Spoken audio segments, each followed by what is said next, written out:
So the 80% rule is a rule which we use as Arabic teachers to prioritize momentum and self-esteem over filling in all of the gaps, right?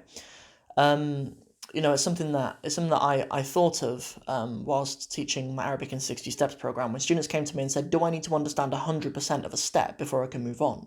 There's 60 of these to get through, right? So students would ask me, do I need to understand every single fine detail? And the best answer is that you should move on when you know 80%. That's the best answer that I can offer, because languages are as such that you will always be filling in gaps. There are things that I remember learning in Arabic on my degree that I've only really started to understand now. You know what I mean? There are things that I studied like 4 or 5 years ago that I've only really started to understand really the real intricacies of now. And you will continue to fill in the gaps. It's obviously advantageous that you should know everything, right? It's obviously advantageous that you will know 100%. But if ever that last 20% is hindering you from keeping your momentum and your esteem as an Arabic student, then you should settle for 80%, right? And that is in a nutshell what the 80% rule is. Because for most of you guys, and obviously all of the students who did my program, they're entirely voluntary students, right? Like they're students who have chosen to part with some of their money. They've chosen to dedicate their time, and it's entirely on their own accord, right? They're a very, very special group of people who have chosen over all the other things they could spend their time and money on to learn Arabic, right? So for them, it's most important that they continue, because you'll always fill in gaps later, because natural use of language in any written text, in any given dialogue in the Arabic language, or any language for that matter,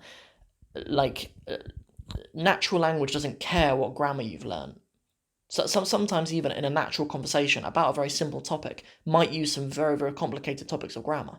It will use a huge variety of different kinds of language just in one conversation. It's a real learning curve that I had whilst I was building my Arabic world. Is you can't have a lesson for jumla fi'liya and then read a text that only uses a jumla fi'liya. That doesn't exist. That experience doesn't exist in the world. Natural spoken given Arabic doesn't care about one Arabic language concept or piece of grammar that you've learnt. So you will always encounter even the most basic things that, if you settled for understanding al-fi'l al-mudari', present tense verbs or whatever, or mudari' verbs, if you settled for understanding the conjugations of it 80%, and you're just to move on, you'll continue with your self-esteem, you feel good that you're making progress, that is plenty sufficient, because you'll see a fi'l mudari' in every text you ever read.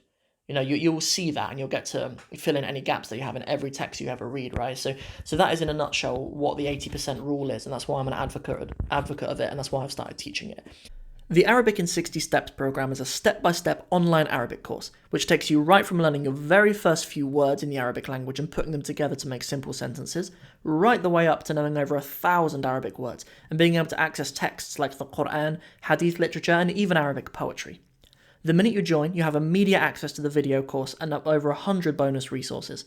I'll put your premium printed and bound workbook in the post for you, first class that very same day. Wherever you live in the world, we'll get one out to you at no extra cost whatsoever. And you'll also get 6 months of one-to-one mentorship from one of our graduate level mentors. Just to give you some of the names of the mentors that we have. First, we have our brother Mohammed, who's actually been a guest on the podcast. He's actually a graduate himself of the Arabic in 60 Steps program, so he knows it like the back of his hand. But we also have our brother Ismail Beaumont, who's the founder and the creator of Maysor Arabic. It's an enormous privilege to have him as one of the mentors on the program.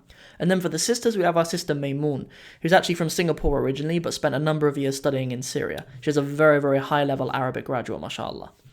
So, the course is an investment. We need to tell you it is an investment. It needs to be, so that we know the students that we're getting are serious, and you know that the teachers and the instruction that you're getting is serious, and we're going to get the job done. So, although students normally have to pay thousands of pounds to get this volume of resources and support and to have it so flexible and such high quality provided for them, we actually only charge £497, and that's for lifetime access, by the way. And what's even better is that we do actually have a few different payment plans available to help students spread the cost if needs be. I mean, look, come on. Thousands of people out there are spending way over £50 a month on coffee and takeaways.